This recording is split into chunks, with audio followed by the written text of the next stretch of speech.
Hello, friends, and welcome to the Exams Made Simple. And we are back again with the Hindu Complete Newspaper Analysis for 11th of April 2021.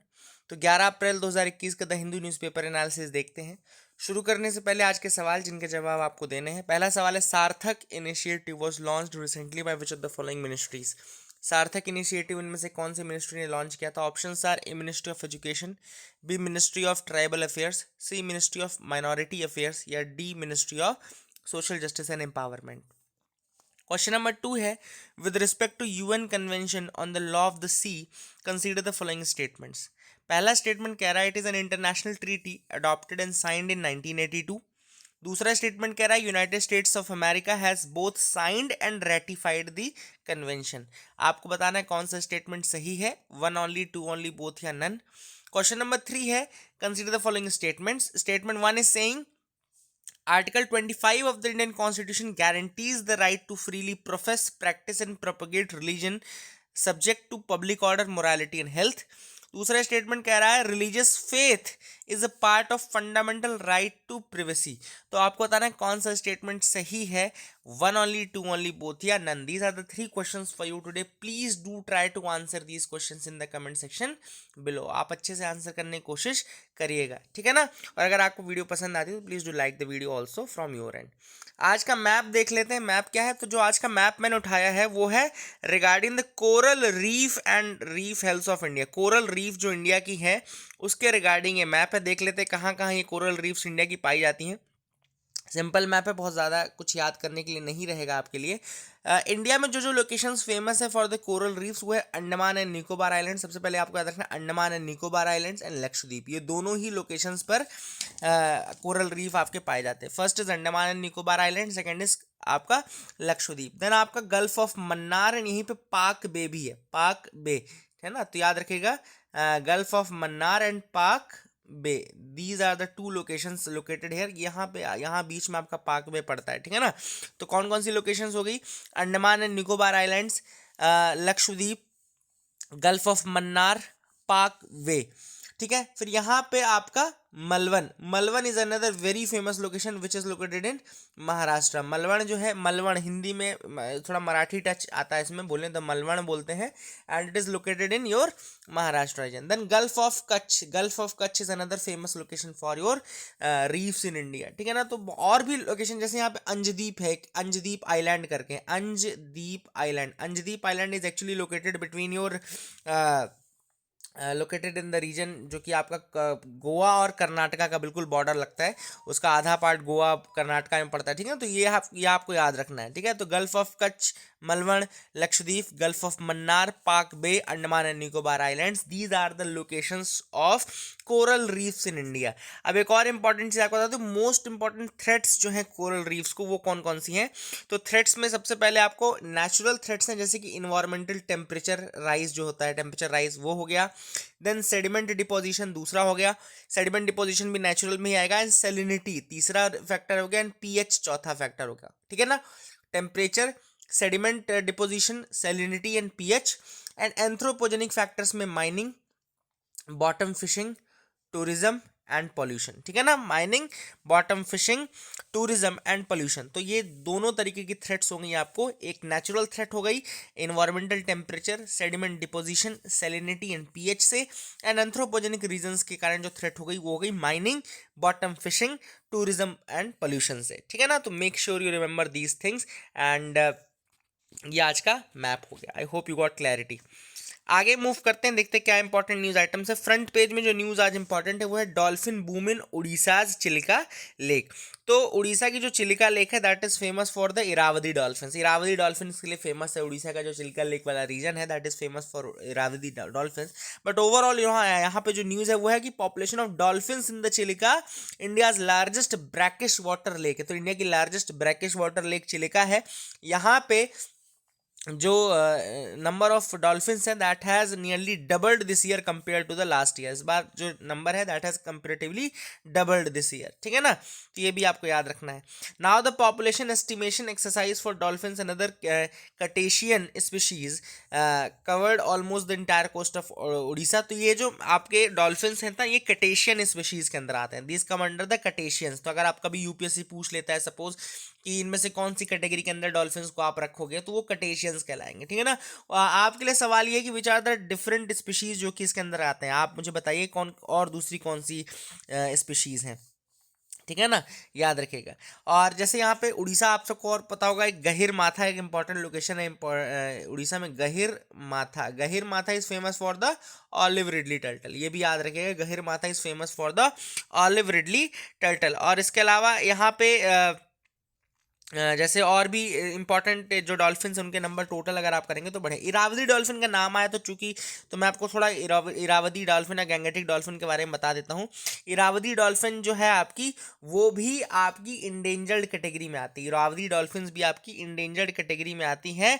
और ये दो locations में famous है। एक तो आपका Asia वाले पार्ट में कंसंट्रेटेड दो ही पार्ट है, एक है चिलिका लेक वाला पार्ट जो मैंने आपको बताया, और दूसरा है यहाँ पे सोंखला वाला पार्ट। सोंखला है थाईलैंड में, सोंखला इज इन थाईलैंड। तो ये दोनों आप लिख लीजिए, Songkhla Thailand and Chilika lake in Orissa. तो ये दोनों जो पार्ट है कंसंट्रेटेड पार्ट है, यहाँ पे काफ़ी ज़्यादा मात्रा में इरावदी डॉल्फिन्स हैं।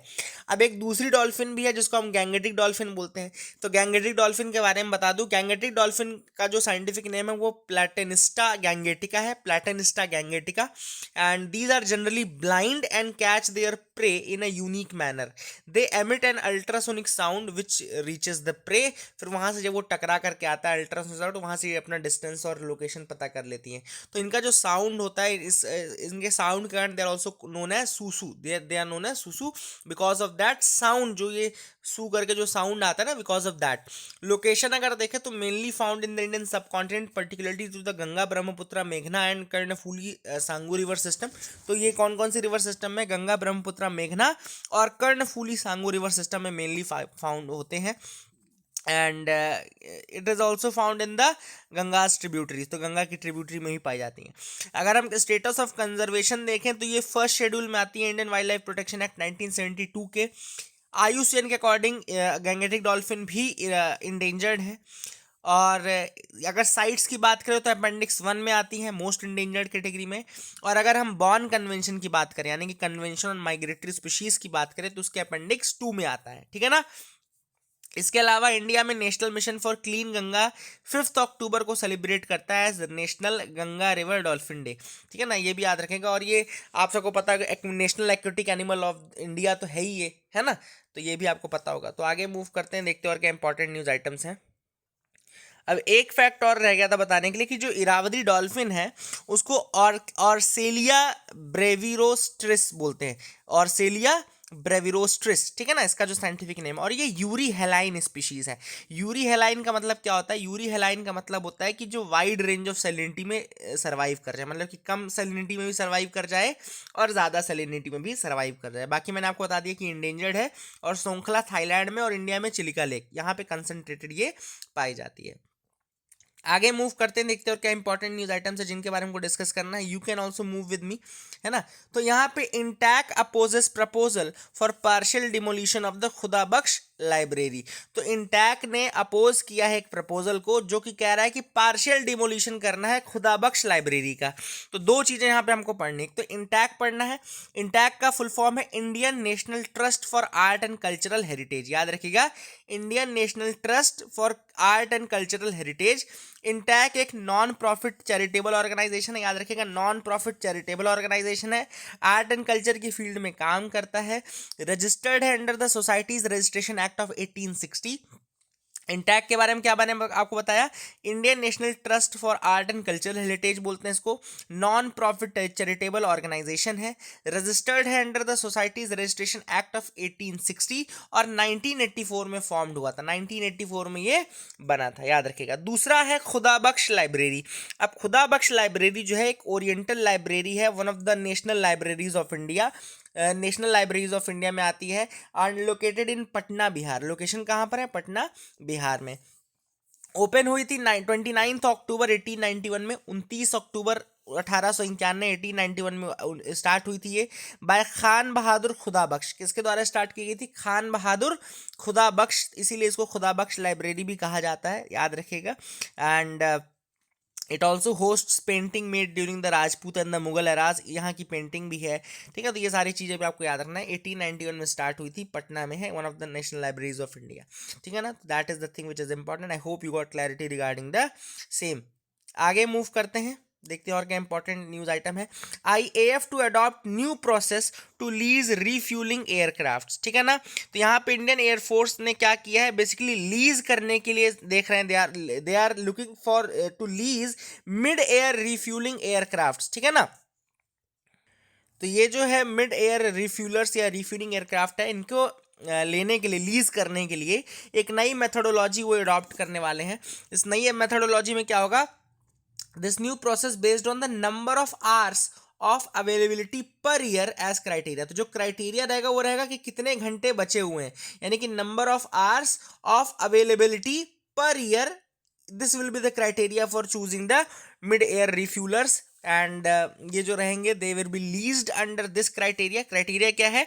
Based on the number of hours of availability per year, मतलब कि द लीजिंग विल बी, देखो यहाँ पे लिखा भी हुआ, the leasing will be based on hours of availability per year indicating the minimum and maximum hours required, मतलब कि मिनिमम आवर्स कितने रिक्वायर्ड है, मैक्सिमम आवर्स कितने रिक्वायर्ड है, और कितने आवर्स की अवेलेबिलिटी है, ये इन बेसिस पे जो लीजिंग ऑपरेशंस है वो किए जाएंगे। तो बस इसको सिंपल सा इतना ही याद रखो आप कि क्या जो मिड एयर रिफ्यूलर्स हैं उनको सेलेक्ट करने के लिए IAF ने क्या क्राइटेरिया किया है। ज़्यादा कुछ याद करने लायक है नहीं यहाँ पे, ठीक है ना।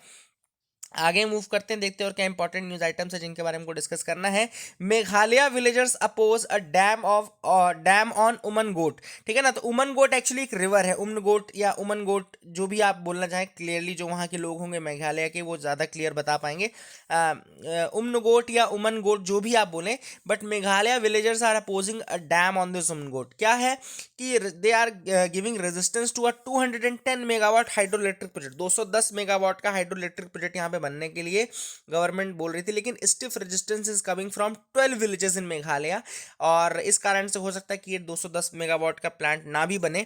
अब देखो, Umngot is considered one of the India's cleanest rivers, ये इंडिया की one of the cleanest rivers में आती है। Umngot is considered India's cleanest river, तो ये भी आपको याद रखना है। And people is saying that this mega dam project will threaten the livelihood of many who are dependent upon the rivers, जो लोग रिवर पे डिपेंडेंट है उनकी कई लोगों की जो लाइफ लाइन है, लाइवलीहुड है, वो छिन जाएगी because of this project, and therefore they are opposing it. And the locals fear that the project if executed would cause irreparable losses by wiping out their areas from the tourism map. तो उमनगोट को या फिर Meghalaya region को tourism map से remove कर देगा ये project, ऐसा वहाँ के लोकल्स का मानना है कि अगर इररिपेयरेबल लॉस होगा जिस कारण से टूरिज्म फिर पूरा बंद हो जाएगा, ठीक है ना। So that is the thing. Supreme Court hears the plea to decriminalise the begging. अब ये जो एप्लीकेशन है या कहना चाहिए PIL है, ये सुप्रीम कोर्ट में डाली गई है, एंड सुप्रीम कोर्ट ने स्टेट से इसका रिस्पांस भी पूछा है। Now they are asking for the response. Actually अगस्त 2018 में, अगस्त 2018 में दिल्ली हाई कोर्ट ने दिल्ली के लिए एक बहुत इंपॉर्टेंट वर्डिक्ट दिया था, जिसमें they have decriminalise the begging in the national capital, मतलब दिल्ली में डीक्रिमिनलाइज किया था अगस्त 2018 में दिल्ली हाई कोर्ट ने, और कहा था कि ये उस समय एक्चुअली एक एक्ट है जिसको Bombay prevention of begging act बोलते हैं, इधर Bombay prevention of begging act बोलते हैं, ठीक है ना। Bombay prevention of begging act 1959 का ये एक्ट है, Bombay prevention of begging act 1959, which treats begging as an offence, ये याद रखिएगा, which treats begging as an offence. तो Bombay prevention of begging act 1959 जो है वो ट्रीट करता है बेगिंग को एज एन ऑफेंस। तो ये एप्लीकेशन या PIL में कहा गया है कि this cannot sustain the constitutional scrutiny. क्यों? Because it goes against the spirit of constitution and violates article 21, that is right to life. इनके according जो ये आपका begging है, this violates the article 21, that is right to life, ये आपको याद रखना है।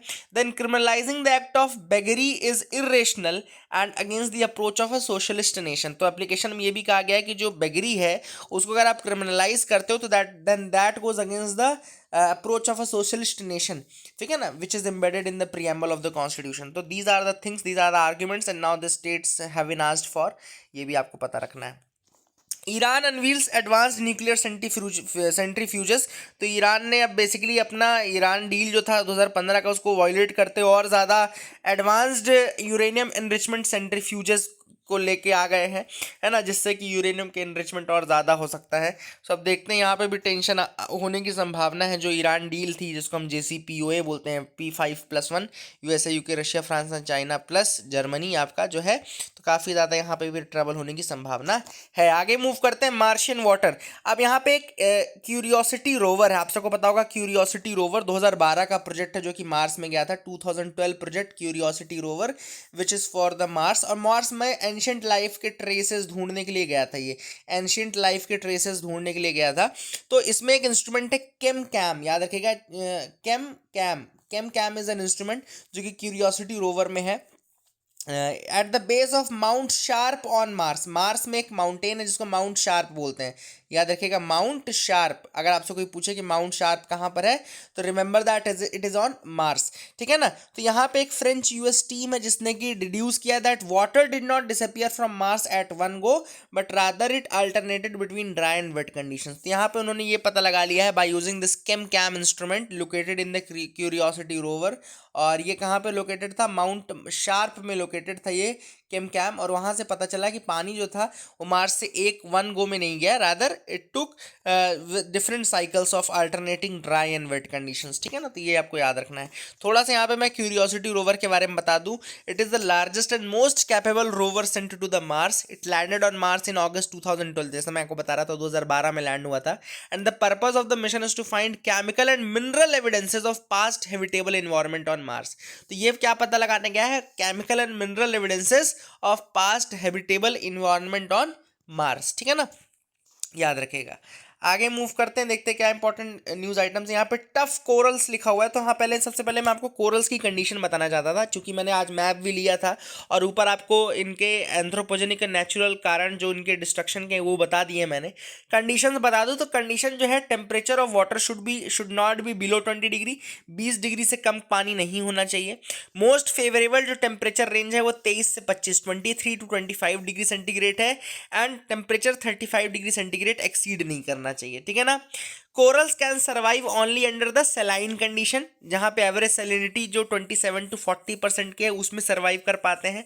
Then coral reefs grow better in shallow water having a depth less than 50 metre. तो शैलो वाटर में जहां पे डेप्थ लेस देन 50 मीटर है वहां ज्यादा सर्वाइव कर पाते हैं।